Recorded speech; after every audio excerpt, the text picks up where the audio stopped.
Baik, Bang Kamarudin dilanjutkan. Menurut Anda sumber dana dari Verdi Sambo yang masih berkeliaran ini sifatnya transfer berada dalam perbankan atau cash sehingga bisa atau susah dilacak? Kalau saya mendapatkan informasi ya, itu cash dalam bentuk mata uang asing. Supaya kalian ada kepercayaan, coba cari tahu berapa beliau punya mobil Lexus dan berapa harga mobil Lexus. Ada yang bilang 3, ada yang bilang 4, saya nggak tahu berapa, tinggal dihitung aja. Berapa dia punya bangunan mewah, baik yang dalam kota maupun luar kota. Bahkan ada lagi kepemilikan seperti rumah sakit, kalau nggak salah itu ada informasi, tapi saya belum verifikasi. Berapa gaji seorang jenderal, bintang 1, bintang 2, di sebelah kanan saya ada jenderal juga nih, bisa menjelaskan.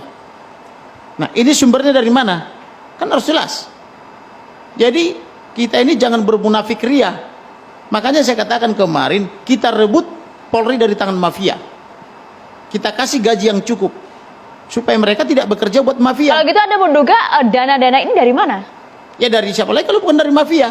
Orang nyata-nyata kok diantar setiap hari ke kantor mereka, dibungkus di amplop coklat. Ini tuduhan serius ya Bang? Kenapa tidak serius? Harus ada buktinya artinya? Ya buktinya, ya cek aja tiap hari di sana. Siapa saya yang datang ke situ? Mafianya kejahatan apa ini, Bang? Ya misalnya dari dunia hiburan malam, Oke. dari dunia prostitusi, Wow. dari penjual minuman keras dan sebagainya. Makanya kalau ada kejahatan-kejahatan tertentu, mereka itu pura-pura tahu. Saya pernah mengharap seorang Kapolda ya. Saya berangkat jam 5 dengan harapan saya pertama kali diterima. Soalnya udah pakai jas, cakep saya dan rapi. Tahu-tahu datang yang pakai sendal jepit, di daftar urut nomor 1 saya. Yang sendal jepit itu kantong kiri dan kantong kanan penuh. Tiba-tiba dia duluan diterima. Alasannya katanya dia sudah daftar lewat handphone. Datangnya jalannya begini-begini. Keluar-keluar isi kantongnya semua hilang. Saya lihat. Loh saya protes kok. Saya duluan nyampe. Kok yang diterima bapaknya tadi? Oh dia sudah duluan daftar. Anda Bang. dulu melihat kok nggak dilaporin, Bang? Kok baru sekarang bersuara? Maksudnya? Ketika dulu melihat kejadian serupa kok tidak langsung melaporkan? Banyak laporan saya di Polda Metro itu, coba cek dari Barreskrim itu nggak jalan.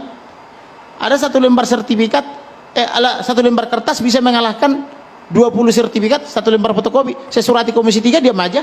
Saya surati Kompolnas, diam aja. Saya surati Presiden, saya tanya apakah negara masih negara hukum atau sudah berubah jadi negara kekuasaan politik, nggak dijawab. Jadi kalau saya mau ngadu kemana ya, saya paling bisa mengadu kepada Tuhan Elohim.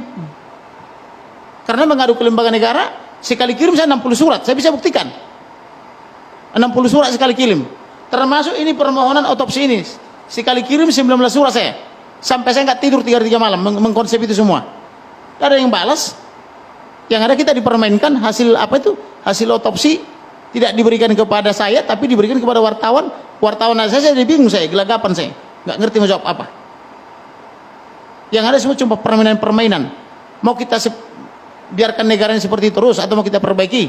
Saya mau perbaiki. Siapa yang mau ikut saya? Ayo kita perbaiki negara ini. Tapi dugaan dari sumber Bang Kamarudin ini, apakah ini bermain sendiri di institusi Polri atau ada jaringannya, ada circle Sambo yang bermain? Kita sebutin dugaan ya Bang? Pasti ada circle-nya. Saya pernah mendengar perwira polisi, mohon maaf dalam tanda petik, yang baru melacur. Melacurnya begini. Aku tadi gemetaran loh katanya. Kenapa? Aku disuruh pergi ke salah satu mafia lah. Di sana sekretarisnya itu melati 3. Saya disuruh harus daftar nama. Ya saya kan jadi nggak berani saya kalau ada nama saya di situ. Mau ngapain ke sana? Dia disuruh jenderalnya mengambil amplop gitu loh. Amplop coklat besar gitu loh. Ya saya nggak mau sampai mau berantem saya katanya gitu loh. Gitu loh. Seperti itu. Nah kita hitung aja lah harta-harta jenderal-jenderal itu. Dari mana itu mereka bisa hidupnya sangat hedonis, hartanya di mana-mana, istrinya di mana-mana. Saya aja yang pendapatan saya secara lebih besar dari mereka, baru punya 1 istri dan 5 bisa putri. saja kan penghasilannya tidak hanya dari Polri Bang. Ya apa misalnya? Kan harus jelas. Usaha Bang, bisnis di luar bisa jadi. Ya nggak tahu, boleh nggak polisi berbisnis? Oke. Oke, kalau begitu kita coba tanyakan saja langsung kepada juru bicara PPATK, ada Pak Natsir Koga. Pak Natsir, kalau tadi Anda juga sempat menyimak ada berbagai aliran dana yang disebutkan oleh Bang Kamarudin, apakah PPATK juga mengetahui bahkan melacak hal ini? Pak Natsir? Ya, terima kasih. Selamat malam. Sejauh ini PPATK sudah membekukan ya rekening terkait dengan korban ya. Itu saja Mbak dan kita terus melakukan koordinasi dengan penyidik. Berapa rekening Pak Nasir? Ada beberapa ya, dan saya belum bisa sebutkan berapa jumlahnya atas nama siapa. Dan kami terus berproses melakukan koordinasi dengan penyidik. Oke, apakah ini rekening yang tentu berhubungan dengan kasus pembunuhan Brigadir Joshua? Ya, artinya jumlah dan berapa nama siapa saja yang ada di rekening itu kami belum bisa sampaikan kepada Tapi Pak publik, Natsir, ya. tugas PPATK yang melacak aliran-aliran yang mencurigakan ini apakah berasal dari institusi Polri semuanya atau jangan-jangan alirannya sudah keluar, bukan hanya di Indonesia tapi ke mancanegara juga? Kalau secara umum tindak pidana ya ada uang-uang hasil kejahatan itu dilarikan keluar. Seperti itu, Mas. Oke, jika memang kemudian PPATK mengetahui ini, apakah kemudian rekening-rekening tersebut dibekukan, Pak Natsir? Ya sejauh ini sudah ada beberapa yang dibekukan, Mbak. Oke, sudah ada yang dibekukan? Iya. Sudah ada. Baik. Ini termasuk rekening dari kelima tersangka itu kah, Pak Natsir?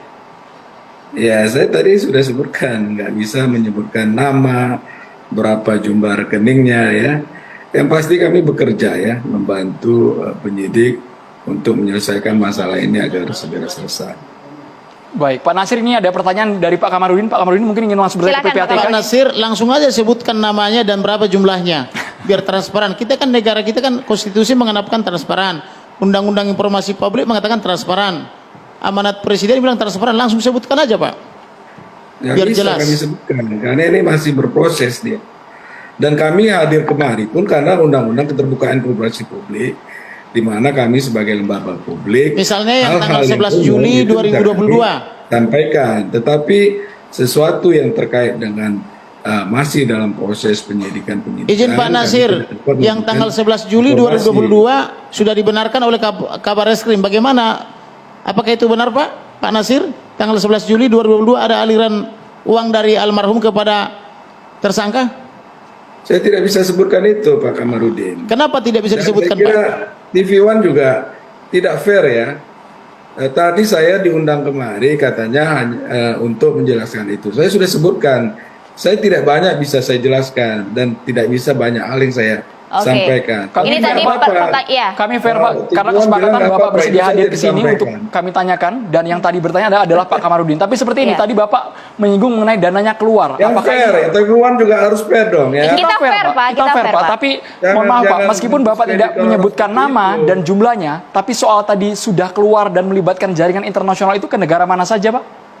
Bisa diterangkan? Mungkin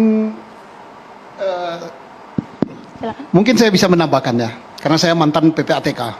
Memang undang-undang PPATK kita yang membuat, rakyat menyuruh beliau Komisi 3, kita tidak memberi kewenangan kepada PPATK untuk membicarakan apa yang dia lakukan. Begitu dia membocorkan transaksi itu, maka dia diancam dengan hukuman pidana. Semua level pegawai, baik pimpinan sampai dengan karyawan. Jadi begitu dia buka di sini, tinggal kita ngukum dia saja. Nah, jadi kita yang melarang dia ngomong itu. Nah, tetapi kita salut kepada PPATK, dia sudah kerja karena lembaga ini diminta atau tidak diminta, dia proaktif. Kalau diminta, dia lebih proaktif lagi. Sepakat. Yakinlah dia bekerja profesional dan hampir semua tindak pidana besar di negeri ini, baik korupsi, kemudian money laundering, kemudian teroris, itu dari PPATK. Kemudian termasuk juga ini saya kira PPATK sudah kerja, Oke. Pak. Artinya Tetapi PPATK sayang juga dia- menyelidiki juga aliran dana ini ya Pak kita, Natsir. Terima kita kasih yang Pak Natsir. membungkam mulutnya, kita yang membungkam